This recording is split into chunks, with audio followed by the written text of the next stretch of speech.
Hello students, welcome to my channel and welcome to my another video. মাধ্যমিক 2025 ভূগোল বিষয়ের last মিনিটের সেরা সাজেশান। তোমরা জানো তোমাদের 5 নম্বরে কিন্তু মোট 4টি প্রশ্ন করতে হয়। যেই 5 নম্বরে 4টি প্রশ্ন করলে তোমরা কিন্তু সেখান থেকে 20 মার্কস খুব অনায়াসে তুলে নিতে পারো।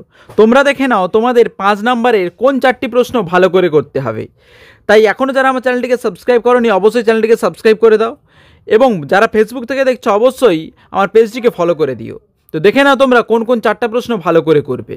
5.1, এই 5.1-এ কিন্তু তোমাদের 2টি প্রশ্ন করতে হয়। 2টি প্রশ্নই কিন্তু তোমাদের প্রাকৃতিক ভূগোল থেকে থাকে। তাই তোমরা দেখে নাও কোন 2টি প্রশ্ন তোমরা পরীক্ষার জন্য ভালো করে প্রস্তুতি নেবে। 5.1 কি রেখেছি? প্রথম, হিমবাহ এবং নদীর ক্ষয়কার্যের ফলে সৃষ্ট 3টি ভূমিরূপের চিত্রসহ বর্ণনা দাও। অথবা দিয়ে আরেকটি প্রশ্ন রেখেছি, হিমবাহ ও জলধারার মিলিত সঞ্চয় কার্যের ফলে সৃষ্ট 3টি ভূমিরূপের সচিত্র বিবরণ দাও। তারপর 5.2তে রেখেছি, পৃথিবীর বায়ুচাপ বলয়গুলির সাথে আয়ন বায়ু এবং পশ্চিমা বায়ুর মধ্যে সম্পর্ক আলোচনা করো। অথবা বায়ুর চাপের তারতম্যের 5টি কারণ আলোচনা করো।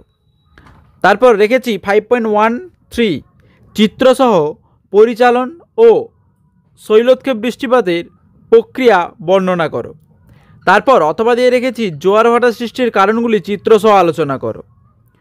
তারপর 5.1.4, উষ্ণতা ও উচ্চতার ভিত্তিতে বায়ুমণ্ডলীয় স্তরকে কয় ভাগে ভাগ করা যায় ও কী কী, এবং যে কোনো 2টি ভাগের সচিত্র বিবরণ দাও। তোমাদের কিন্তু 5.1 থেকে 4টি প্রশ্ন থাকে, তার মধ্য থেকে তোমাদেরকে 2টি প্রশ্ন করতে হয়। তাই যারা যারা চাইছো যে এই 2টি প্রশ্ন কমন পেতে, তাদের কিন্তু সমস্ত প্রশ্নগুলোকেই ভালো করে করতে হবে। এরপরে চলে আসছি 5.2। এই 5.2তে কিন্তু তোমাদের আঞ্চলিক ভূগোল থেকে যে পোর্শন থাকে, সেই আঞ্চলিক ভূগোল অংশ থেকে 4টি প্রশ্ন থাকে, সেখান থেকে কিন্তু তোমাদের 2টি প্রশ্ন করতে হয়। তাই সেই সংক্রান্ত বিষয় থেকে তোমরা দেখে নাও কোন কোন প্রশ্নগুলো ভালো করে করবে। 5.2.1, প্রথম যে প্রশ্নটা রেখেছি, মোস্ট ইম্পর্ট্যান্ট প্রশ্ন, পূর্ব ও মধ্য ভারতে লৌহ ইস্পাত শিল্পের কেন্দ্রীভবনের কারণগুলি আলোচনা করো। অথবা ভারতে নগরায়নের কারণগুলি ও সমস্যাগুলি আলোচনা করো।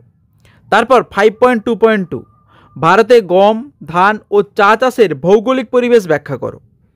তারপর 5.3 রেখেছি, ভারতে অসম জনসংখ্যা বন্টনের 5টি কারণ উল্লেখ করো। অথবা ভারতের জলবায়ু নিয়ন্ত্রকগুলি আলোচনা করো। তারপর 5.2.4, ভারতের পূর্ব উপকূল এবং পশ্চিম উপকূলের তুলনামূলক আলোচনা করো। এই ছিল তোমাদের ভূগোল বিষয়ের মোট 5 নম্বরের যে 4টি প্রশ্ন করতে হয় তার একটি সাজেশন ভিডিও। যদি ভিডিওটি ভালো লাগে তো অবশ্যই আমার চ্যানেলটিকে সাবস্ক্রাইব করে দেবে, এবং তোমরা যদি ফেসবুক থেকে দেখো তাহলে অবশ্যই পেজটিকে ফলো করে দিও। ফিরে আসছি পরের ভিডিওতে থাকছে তোমাদের জন্য 100% একদম গ্যারেন্টি সহকারে ম্যাথের সাজেশান। কোন কোন প্রশ্নগুলো তোমরা ভালো করে করলে, কোন কোন গণিতগুলো ভালো করে প্র্যাকটিস করলে তোমরা কমন পেতে চলেছো, সেই ম্যাথ সংক্রান্ত বিষয় নিয়ে সাজেশান আনতে চলেছি। তাই এখনও যারা আমার চ্যানেলটিকে সাবস্ক্রাইব করোনি অবশ্যই চ্যানেলটিকে সাবস্ক্রাইব করে দিও।